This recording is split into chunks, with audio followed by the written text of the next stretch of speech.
The courtroom in the heart of Birmingham, Alabama, was a cavernous space, its high ceilings and polished oak benches lending it the air of a cathedral. But there was no reverence here today, only a suffocating silence, thick with unspoken judgments. The gallery was packed. Reporters, local activists, curious onlookers. But the room felt alive with a tension that pressed against the skin. Every eye was trained on the defendant's table, where Corporal Darius Freeman sat, his broad shoulders slightly hunched under a threadbare jacket that hung loosely on his lean frame. His boots, caked with the red clay of Alabama's backroads, bore mismatched laces, one black, one a frayed gray. At 44, Darius's face was etched with lines that told of too many nights under open skies, his close-cropped beard flecked with gray, his eyes dark and steady, carrying a weight that made him seem older than his years. Darius, a black veteran of 2 tours in Afghanistan, faced charges of loitering, trespassing, and violating a no-trespass order. The charges stemmed from a single night when, caught in a torrential downpour, he had sought shelter in the alcove of the Birmingham Public Library. The city prosecutor, a young white woman named Lauren Mitchell, sat at her table, her crisp blazer and neatly tabbed binder a stark contrast to Darius's worn appearance.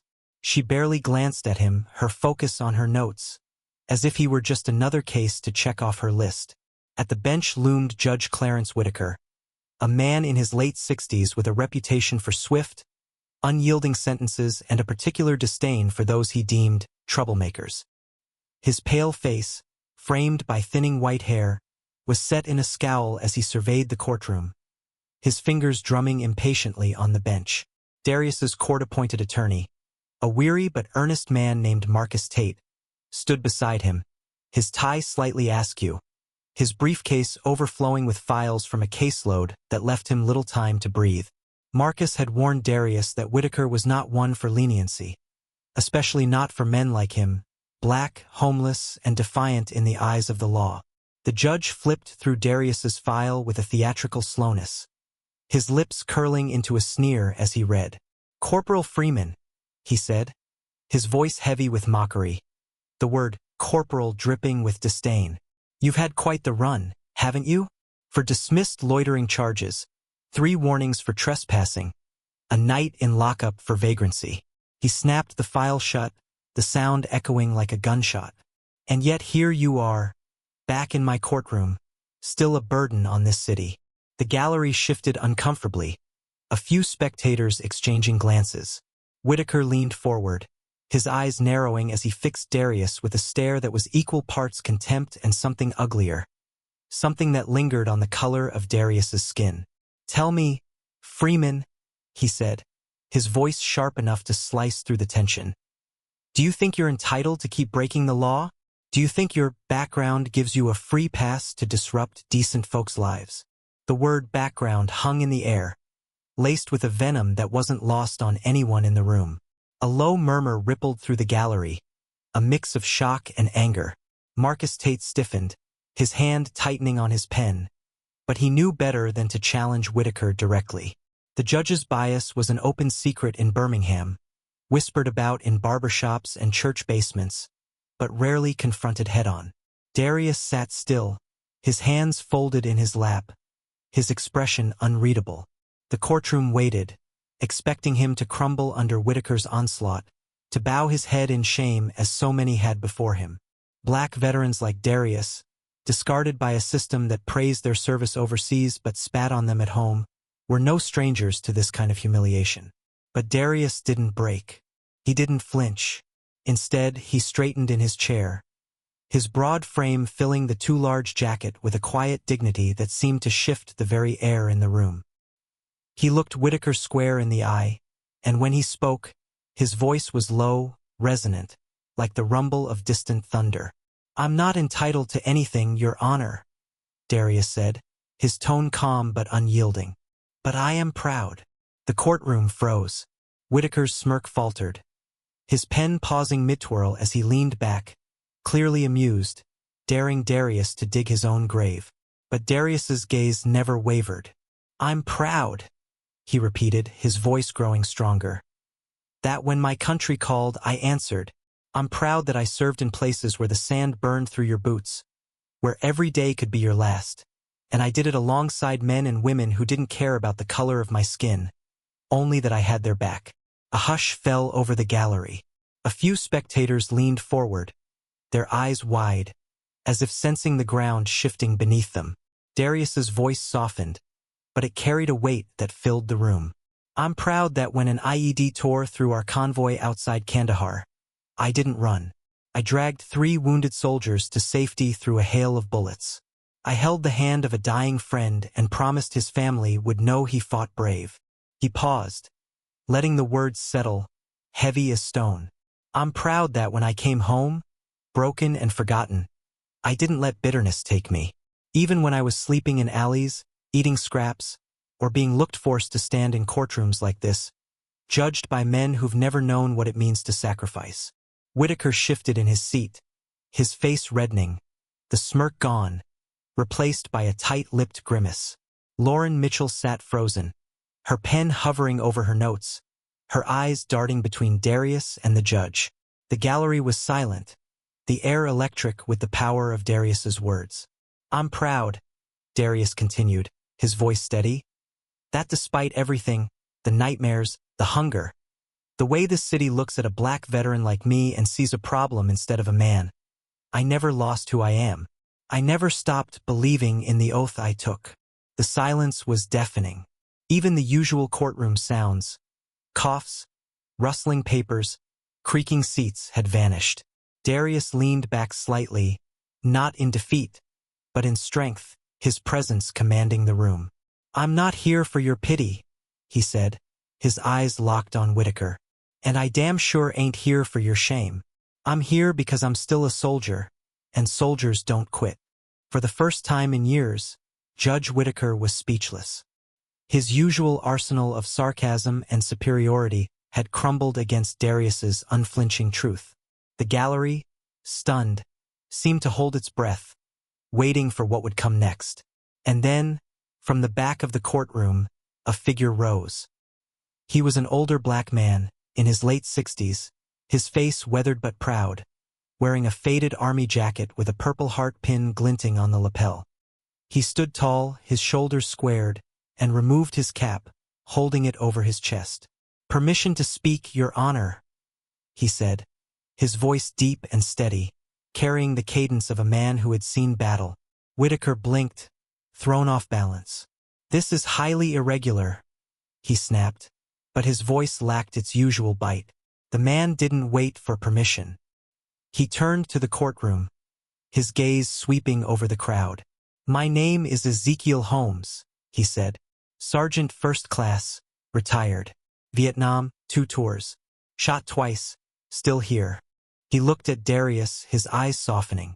"I know what it's like to come home and find the war ain't over. It's in the way folks cross the street when they see you. It's in the jobs that dry up when they hear you're a vet with scars they can't see. It's in courtrooms like this, where a black man's service is twisted into a crime." The gallery stirred, nods and murmurs spreading like wildfire. Ezekiel turned to Whitaker, his voice sharp now. "This man," he said, pointing at Darius, "is more patriot than most of the folks in this room. And you, Judge, you got the gall to talk down to him? To question his pride? You ought to be questioning what this country's become. Letting heroes sleep in doorways while you sit up there in your robe." Whitaker's face flushed a deep crimson, his gavel trembling in his hand. The murmurs grew louder, a chorus of agreement that made the judge's authority feel small, fragile. Ezekiel stepped closer to Darius, his voice dropping to a fierce whisper. "You ain't alone, brother," he said. "Not today. Not ever." Darius's jaw tightened, a flicker of emotion crossing his face.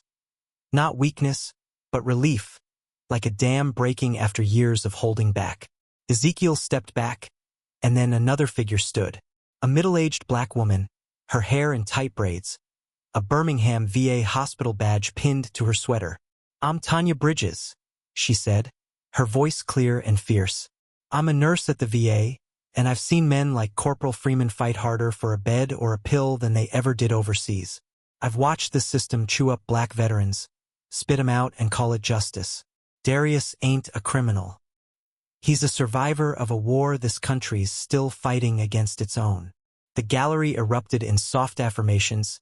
That's right. And amen, as Tanya's words hit home. Then a young man, no older than 18, stood, his hoodie emblazoned with a local ROTC patch. His voice shook, but his words were fierce. My uncle was a Marine, he said. He came home different and people treated him like garbage. Like he was nothing. He looked at Darius, tears in his eyes. You're not nothing, sir. You're everything. The room was alive now, a current of defiance and hope surging through it. Whitaker slammed his gavel, but the sound was drowned out by the rising tide of voices. An elderly woman, her skin like polished ebony, stood next, leaning on a cane. She held up a faded photo of a young man in dress blues. My son, she said, her voice quavering but strong. Killed in Iraq. He'd be standing for Darius right now, and so am I. One by one, the gallery rose, black veterans, white veterans, mothers, fathers, students, workers. They stood not in anger, but in reverence, a silent army that dwarfed Whitaker's gavel. The judge looked out over them, his face pale, his hands shaking as he realized he was no longer the one in control. Darius sat still, his heart pounding, his eyes glistening but steady. He had walked into this courtroom expecting another defeat, another lash from a system that had already taken so much. Instead, he had ignited a fire, and it was spreading. Whitaker cleared his throat, his voice strained as he tried to claw back authority. This court, he said, the words hollow, acknowledges the defendant's service and the unique circumstances of this case. He swallowed hard, his eyes darting to the standing crowd. In light of the testimony presented, the charges against Corporal Darius Freeman are dismissed. The room exhaled, a collective release that gave way to applause. Not wild, but deep, resonant, like a hymn. Ezekiel Holmes saluted Darius from his seat. Tanya Bridges clutched her badge, tears streaming down her face. The young ROTC kid pumped his fist, grinning through his tears. Darius rose slowly, his battered boots firm on the floor, his head high. He didn't bow or break. He stood as a soldier, a survivor, a man who had turned a courtroom into a battlefield and won without a single shot. Outside, the Birmingham sun blazed, and as Darius stepped through the courthouse doors, he was met with a sight that stopped him cold.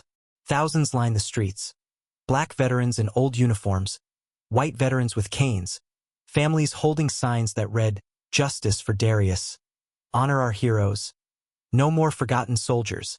Children waved small American flags, their faces bright with hope.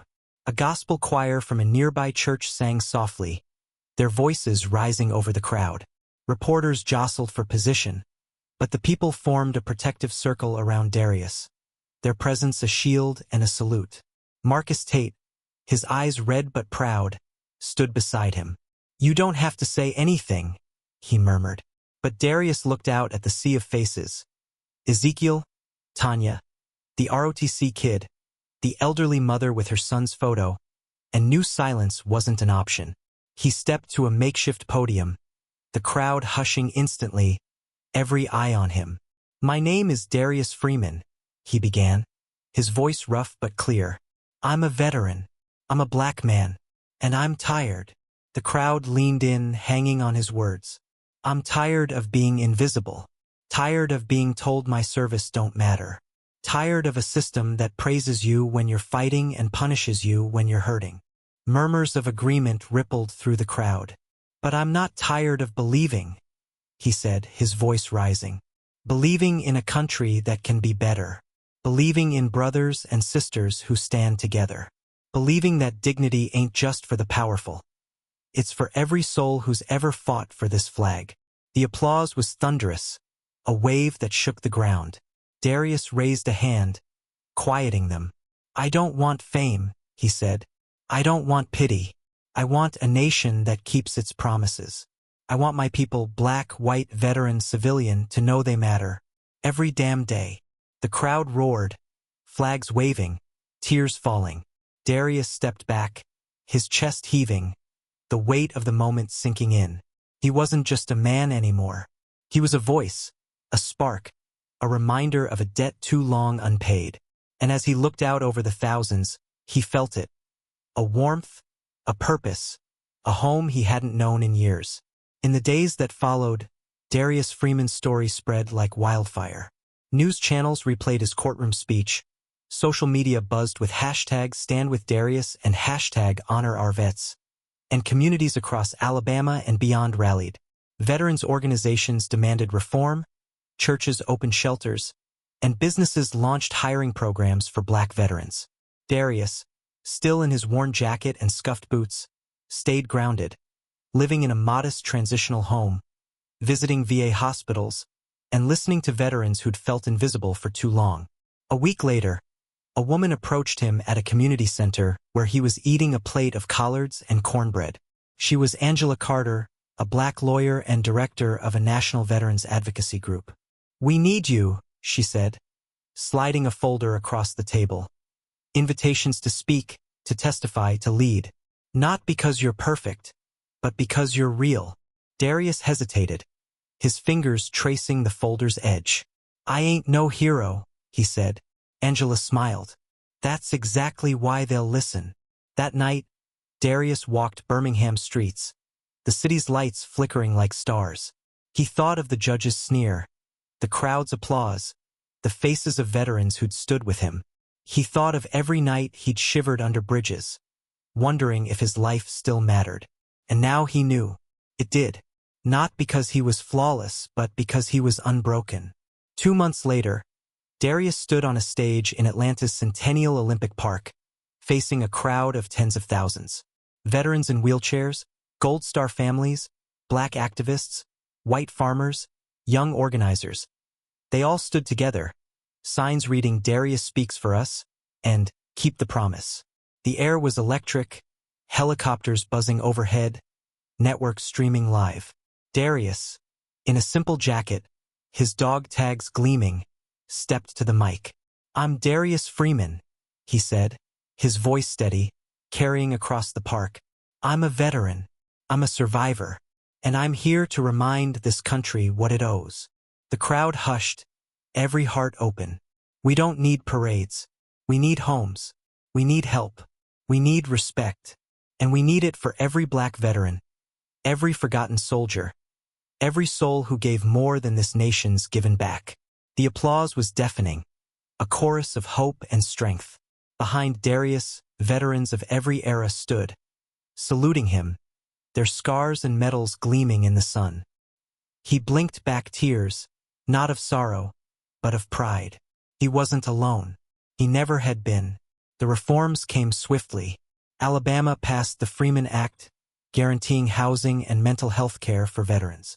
The VA overhauled its claims process, and cities nationwide launched Black veterans' first initiatives.